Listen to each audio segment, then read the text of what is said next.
instrumental in the start of this race. At 7 a.m. today, over 1,800 triathletes crowded aboard Hornblower's Crown Jewel as it made its way towards the race's starting point, just off the shore of Alcatraz Island. Ordinarily, these majestic yachts pamper guests with delicious food, fine Californian wine, and spectacular views of San Francisco Bay. Today, the view may be the same, but the atmosphere is obviously extremely different.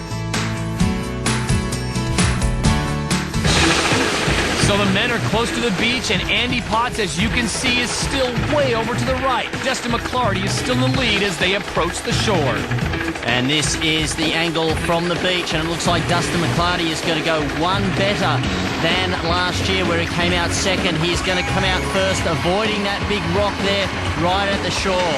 So McClarty out first. We haven't seen where Andy Potts has ended up yet. It looks like the current may have taken him wide. And Hunter Kemper having a problem there getting his land legs underneath him.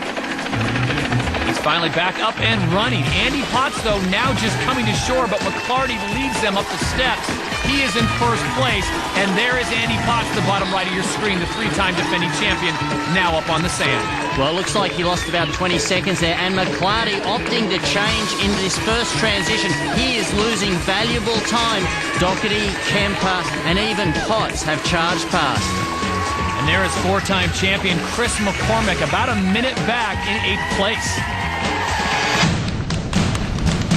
Now running to the transition area, Doherty and Kemper. Now they've made the choice to run barefoot. Is this going to pay off for him, Mark? It does. It saves you time, but you can see there Kemper is gritting his teeth.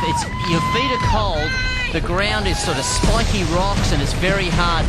But it does save you a lot of time, and every second counts. Now back to the lead women. We've also got in there David Thompson, who holds the bike record here. He's in the white cap, swimming alongside Mary Beth Ellis, our winner from last year, who's leading the women's race, and Leander Cave has moved up into second.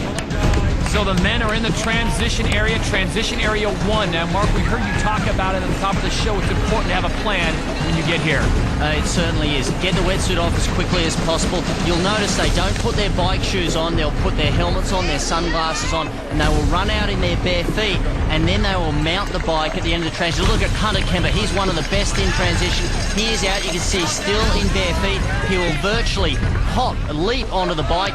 There's Francis Gaudet from Spain right behind him. Bevan Doherty in third place. We've got 4 out on the course already. So it's Hunter Kemper of the USA out in front. The 34-year-old from Colorado Springs makes the transition 5 seconds faster than the other competitors.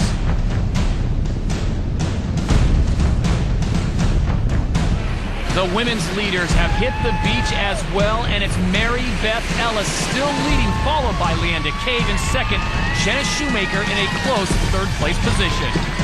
And interestingly there, we saw Mary Beth Ellis look behind her. She wanted to know where Leander Cave was, because last year, this is where she made her move onto the bike, and she got a lead, which lasted her to the very end. Jenna Shoemaker there in third. We see David Thompson was also in that group. He's got a lot of work to do on the bike, but he is the cyclist in this field.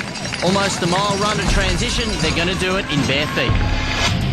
So Hunter Kemper starts the 18-mile journey through the streets of San Francisco, out to the Great Highway and back. And behind him is Francis Gaudet of Spain and Bevan Doherty of New Zealand. But it looks like Doherty's not going to be third for long. Look at the pace he's got, set to pass Gaudet of Spain. Well, Doherty is a very strong cyclist, and he is fresh off a win in the Sydney World Cup, part of the World Series. So he's in very good form and very confident. Bevan Doherty of New Zealand currently in second place, trailing America's Hunter Kemper. Now the women are heading to the transition area, and in first is Jenna Shoemaker, Mary Beth Ellis, and Leander Cave in third. Well, our lead women close together. This is critical, getting the wetsuit off, and this is very difficult. You've been in the water for a mile and a half, you've run up into transition, and trying to get that thing off. You can see there Leander Cave struggling a little bit as well. Who will be first out? Mary Beth Ellis, a great transition for her. So Ellis is out of transition area 1 first. Close behind, though, Leander Cave in second place. Shoemaker leaves in third.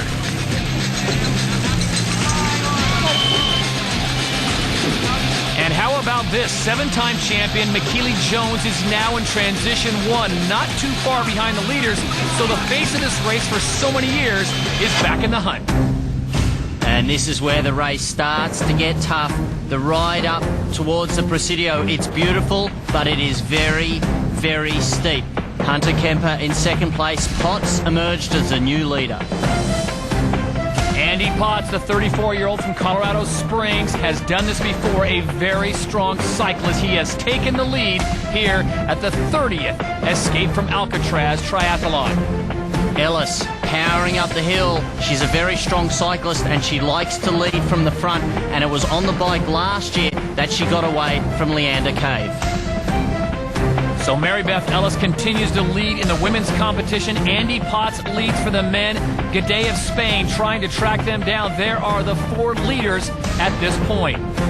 From a crawl uphill to flying down the hill, bike handling on this course is everything. The 3-time defending champion, American Andy Potts, is your leader. Who can hold on and who will be left behind? We'll find out next.